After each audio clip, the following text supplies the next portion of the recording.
রসায়নে আমাদের কাছে দুটো পরিচিত জিনিস আছে, একটা হলো অ্যাসিড আর একটা হলো ক্ষার। সো অ্যাসিড আর ক্ষার যদি আমরা মিলাই দিই তখন কি হয়, এটা নিরপেক্ষ একটা যৌগ তৈরি হয়। কিন্তু জীবনের ক্ষেত্রে ব্যাপারটা কি এরকম, জীবনেও কিন্তু আমাদের পজিটিভ জিনিসপত্র আছে এবং নেগেটিভ জিনিসপত্র আছে আর কি। এই পজিটিভ থিঙ্কিং এবং নেগেটিভ থিঙ্কিং দুইটাকে মিলাইলে কি তৈরি হয়, দুইটাকে মিলাইলে একটা ব্যালেন্স মাইন্ডসেট তৈরি হয়। আর ব্যালেন্স যে মাইন্ডসেটটা তৈরি হয় না, ওইটা তোমার লাইফের গ্রোথের জন্য খুব বেশি ইম্পর্ট্যান্ট। সো গ্রোথের জন্য যে ইম্পর্টেন্ট, এই ব্যাপারগুলো খুব গোলমেলে রাখতেছে, তাই না? তো চলো একটু তোমাদের জীবনের সাথে খুব সুন্দরভাবে জিনিসটাকে মিলাই দিই আর কি। ধরো তুমি একজন স্টুডেন্ট, তো তোমার বর্তমান অবস্থায় তুমি নিজেকে ভাবতেছো যে আমি একজন দুর্বল স্টুডেন্ট, আমার দ্বারা তো কিচ্ছু হচ্ছে না। তো এই মাইন্ডসেট কিন্তু হচ্ছে একটা নেগেটিভ মাইন্ডসেট। ধরো তোমার মনে হচ্ছে এখন আমি অমুক কালে একটা ভালো স্টুডেন্ট ছিলাম, অথবা আমি পরবর্তীতে একটা ভালো স্টুডেন্ট হব। তো এইটা তোমার কাছে একটা কি, একটা পজিটিভ মাইন্ডসেট। সো আমার থিঙ্কিংটা হচ্ছে এই পজিটিভ মাইন্ডসেটকে ঘিরে। পজিটিভ মাইন্ডসেটের মধ্যে ব্যাপারটা কী হয় বলো তো, যে কেন তোমার কাছে মনে হচ্ছে যে অমুক বছরে তুমি একটা ভালো রেজাল্ট করছিলা, তুমি একটু কারণটা খুঁজে দেখো তো।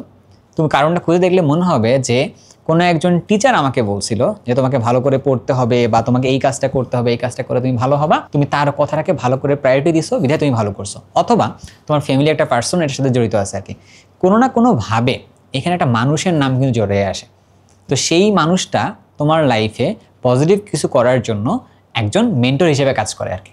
এটা একদম সবার জীবনেই থাকে। তো এই মেন্টরগুলো কি করে, যে লাইফের এই গ্রোথ মাইন্ডসেটটা গড়ার জন্য খুব বেশি ইম্পর্টেন্ট রোল প্লে করে আর কি। সো আমাদের জন্য না খুবই ইম্পর্টেন্ট একটা ব্যাপার হচ্ছে ওই মেন্টরগুলোকে খুঁজে বের করা। তো মেন্টরের সাথে তুমি আসলে কিভাবে কাজ করতে পারো, মেন্টরের সাথে কাজ করে কিভাবে, মেন্টরের কাছে গিয়ে নিজের সব কথাগুলো বলতে হয়, পাশাপাশি তার কাছে বেশ কিছু প্রশ্ন করতে হয় এবং তার কাছে শিখতে হয় আর কি। তুমি যদি এই শেখার কাজটা কন্টিনিউ করতে পারো, তাহলে আস্তে আস্তে রসায়নের মতো তুমি নিজেকেও যেমন রূপান্তর করতে পারবা, আর রূপান্তর করতে করতে করতে করতে তুমি দেখবা তুমি নিজেকে একদম শক্তিশালী একজন মানুষে পরিণত করতে পারবে আর কি।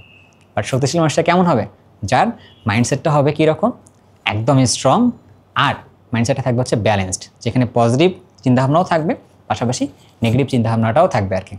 তাহলে দেরি কেন, এক্সপেরিমেন্টটা নিজের সাথেই শুরু করো। তাহলে তুমি দেখবা দিন শেষে তুমি একদম একটা নতুন মানুষে পরিণত হবা, যে মানুষটা কিনা তোমার জন্যও ভালো, তোমার পরিবারের জন্য ভালো এবং দেশের জন্য ভালো হবে আর কি।